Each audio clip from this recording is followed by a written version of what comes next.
Sir हाल ही में हमारा MLA साहब तनाहली जी जो यूपीआरडीसी के ऊपर और एग्जीक्यूटिव इंजीनियर आरडब्ल्यूटी के ऊपर एक एलिगेशन डाला है।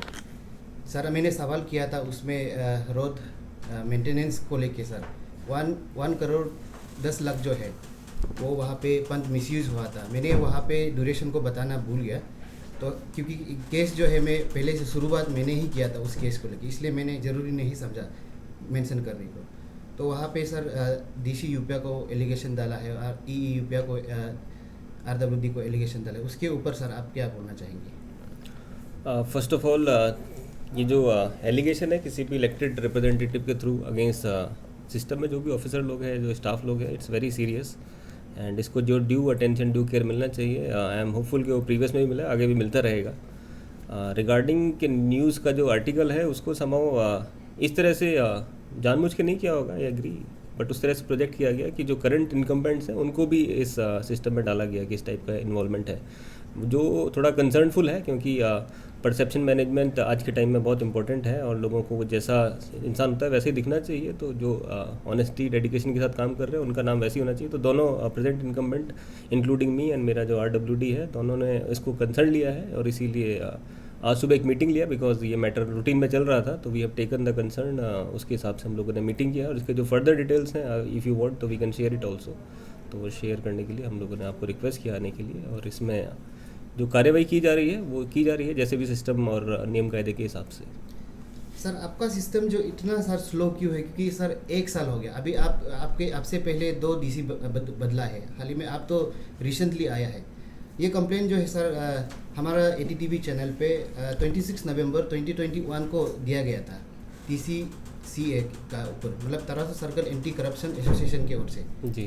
तो वहाँ से सर आपका वहाँ पे हाल ही में आपको भी एक लेटर मिला होगा TCCAC के ऊपर, आपको प्री एंड पेयर जो इन्वेस्टिगेशन होना है बोल के आपको एक रिक्वेस्ट दिया होगा सर, आपको मिला होगा सर। ये जो है कमिश्नर वहाँ विजिलेंस में भी सबमिट किया गया है TCACA जो, और sir government of Arunachal Pradesh secretary RW ने भी लेटर को चीफ इंजीनियर को दिया गया था वेस्टर्न जोन को। चलिए, to put thing into perspective, जैसा हमको बताया गया सुबह मीटिंग में, सब लोगों की जानकारी के लिए शुरू से बता देते हैं कि ये केस 2020 के आसपास का है, किसी मंथ के आसपास का है। तो जब पहली बार कंप्लेंट हुआ तो इसमें सरकार ने FDR के अंदर, फ्लड डिजास्टर रिलीफ के अंदर डिस्ट्रिक्ट एडमिशन को कुछ फंड दिए थे, जो कि DPR के हिसाब से 1.50 CR था, 1.5 करोड़ रुपया। फाइनली DPR के अगेंस्ट 1.10 सैंक्शन किया गया, जिसको भी 2 पार्ट में सैंक्शन किया, 60 लाख 50 लाख।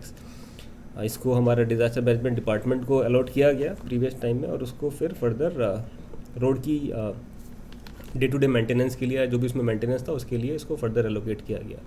रिकॉर्ड्स के हिसाब से जो अभी हमारा बात हुआ है RWD डिपार्टमेंट से, उन्होंने बताया कि उसके रिकॉर्ड्स के हिसाब से थिंग्स आर ओके, जो काम हुआ है उसकी सब फोटोग्राफ वगैरह और उसकी डिटेल्स भी हैं। बट हाउएवर स्टिल SIC को कंप्लेंट किया गया इसको लास्ट में अराउंड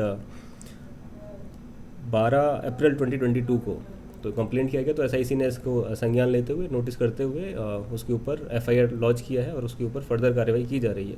रिसेंटली SIC ने 14 अक्टूबर को इस अभी एक लेटर इशू किया जो हमको करीब नवंबर 4 को मिला है, अराउंड 10-20 डेज़ बाद। उसके हिसाब से उन्होंने डिस्ट्रिक्ट एडमिशन को बोला है कि आप लोग इसका एक फेयर इंक्वायरी कर लीजिए एंड उसका रिपोर्ट SIC के साथ शेयर करना है। तो इमीडिएटली 4 को मिला, तो ऑब्वियसली आई थिंक 5-6 को हमने वो ADC बालीजान के चेयरमैनशिप में कमेटी बना के उन लोगों को रिक्वेस्ट किया कि टेक्निकल डिपार्टमेंट इन्वॉल्व करते हुए जो कार्रवाई की है रिकॉर्ड्स के हिसाब से और फैक्चुअल्स के हिसाब से वो एक रिपोर्ट बना के उनको प्रेजेंट करें, सो दैट कि हम उसको इफ़ फाउंड करेक्ट, जैसे रिकॉर्ड अवेलेबल है उसको हम फर्दर SIC को हैंड ओवर कर देगा। रिगार्डिंग कि सरकार का सिस्टम स्लो है, ऐसा तो नहीं है, सरकार का एक लेंथी प्रोसेस है, वो एक बात सही है।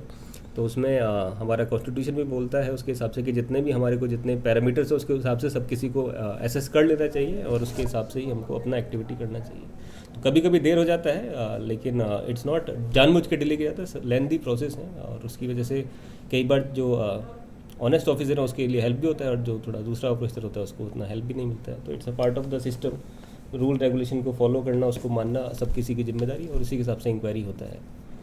सर एंटरप्रेन्योर एक्ट 2015 के तहत एक गैजेट नोटिफिकेशन निकलता है सर, अप टू 50 लाख का ऊपर मतलब काम जो होता है विद इन टेरिटरी के अंदर जुरिस्डिक्शन में होना चाहिए, लेकिन सर यहाँ में देखा जाए तो उसमें एलिगेशन ये भी दिया गया है TCACA के तरफ से कि 1 करोड़ जो ये है 10 लाख जो है दोनों वो में ट्रेडिंग लाइसेंस में बता गया, वो भी ट्रेडिंग लाइसेंस में सर, किसी पाम के थ्रू से काम नहीं किया गया है। जितना मेरे को जानकारी है district entrepreneurship even though district entrepreneurship को प्रमोट करता है, बट इसमें जो कंडीशन है वो मस्ट कंडीशन नहीं है, इट्स अ मे कंडीशन। तो अगर सिस्टम को या एग्जीक्यूटिव इंजीनियर या वर्क्स डिपार्टमेंट को लगता है कि उसको हम लोग अपने डिस्ट्रिक्ट एंटरप्रेन्योर्स लोग से करा सकते हैं तो उनको एक अथॉरिटी काइंड ऑफ लीवे दिया गया है। बट अगर उनको लगता है कि टेक्निकली डिफरेंट काम है तो वो लोग बाहर से भी लोगों को एंगेज कर सकते हैं।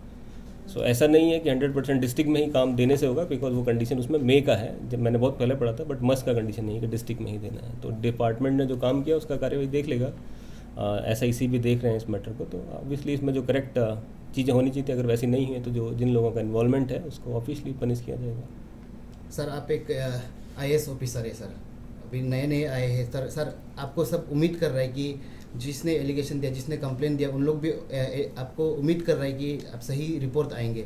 लेकिन सर ये जानना चाहता है कि कब तक आएंगे रिपोर्ट, कहीं 5 साल 10 साल तो नहीं लगेंगे?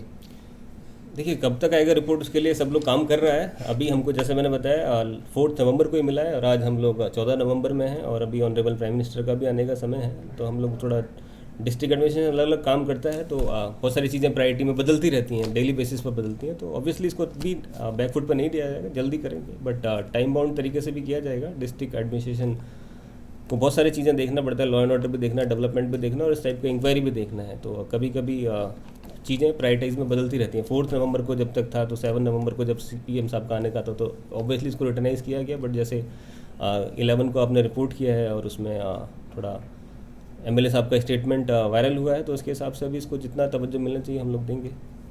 सर अभी जब आप PM का विजिट का जिक्र किया है तो सर जो आम आदमी है PM को मिलना चाहता है सर, उन लोग क्या करना पड़ेगा? डिस्ट्रिक्ट एडमिनिस्ट्रेशन में अप्लाई कर लीजिए, आपके अगर क्रेडेंशियल्स उचित पाए जाते हैं तो उन लोगों को परमिशन दिया जाएगा वेन्यू पर अटेंड करने के लिए।